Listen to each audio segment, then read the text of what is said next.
Work and gravitational energy. Let's just consider a 1 kilogram mass, some object that's got a mass of 1 kilogram, and it's being lifted. It's moving upwards at some constant velocity v. It doesn't matter what that speed is. What matters is that it's constant. And you should recall that constant velocity implies a zero net force. So the downward force is the force of gravity, which is equal to the mass of the object multiplied by the gravitational field strength, which on Earth is 10 newtons per kilogram. And so it's going to be 10 newtons for 1 kilogram. In order to be moving at constant velocity, there must be an equal and opposite force, making the net force at zero. So there is some other force, a pulling force, that could be provided by a rope, by a hand, by a platform underneath it. Doesn't really matter. What matters is that there's another force, a pulling force, pulling up, that's also equal to 10 newtons. And more generally, it's going to be equal to the mass of the object multiplied by the gravitational field strength. So if we were to plot a graph of force on the vertical axis, that applied force, versus the distance that the object has moved, x, which we could also call h, the height that the object has moved. As it moves up, its height changes. So along the bottom axis, the horizontal axis, I'm plotting the height of the object. On the vertical axis, this force that's been applied, the pulling force. Now, it's equal to the mass times a gravitational field strength, because it's equal to the gravitational force. And in this case, it was 10 newtons. But in general, it's going to depend on the mass of the object. Now,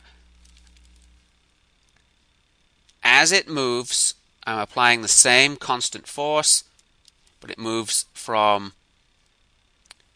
a height of 0 to, say, a height of 1 meter. And I can shade the area underneath. And the area enclosed is 10 newtons times 1 meter, which is 10 newton meters, or 10 joules. It's giving me the energy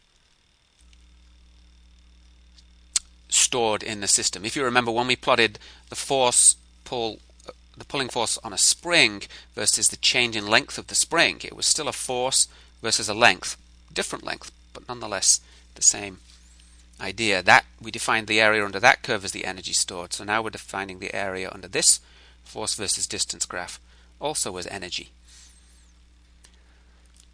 We pull it further, the area increases. We go up to 2 meters, 3 meters, and so on, until we reach some arbitrary change in height. We got all the way up to h.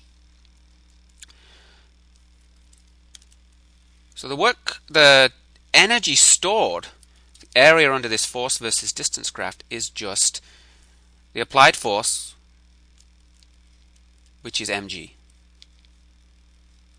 multiplied by the distance through which it's traveled, or the height through which it has climbed. So it's mgh. So we end up finding out that the gravitational energy stored in the system is just equal to the mass of the object multiplied by the gravitational field strength multiplied by the height to which the object has risen. Now, if we just think about this carefully, the m here is a property of the object.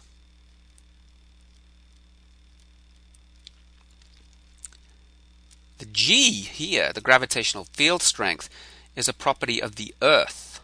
Go to Mars, it has a different value. Go to Jupiter, it has another different value. The Moon, a different value again. So this gravitational field strength depends on the Earth. If the Earth weren't there, we wouldn't have to apply a force to lift things up.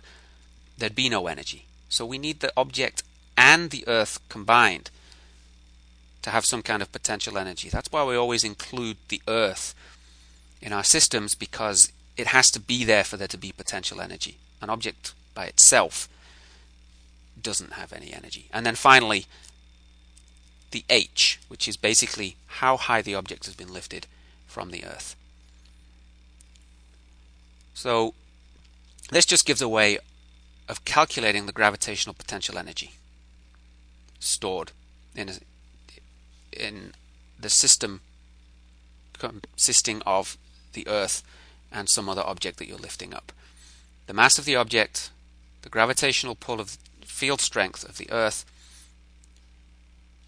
and the height to which the object is lifted. Basically, gravitational potential energy depends on your position. The higher you go, the more energy you have. Now, of course, this is just a force, mg, multiplied by a distance, h. So the work done by this pulling force is equal to the gravitational energy that is gained. So that ties in with the definition you were reading about, that work is force times distance. For gravitational energy, it's mgh.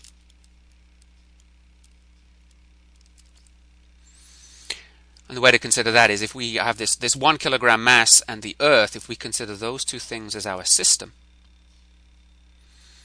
then something outside the system, you, for example, are lifting the 1 kilogram mass. So the system of the kilogram and the Earth gains energy, and that energy comes from outside the system, from you.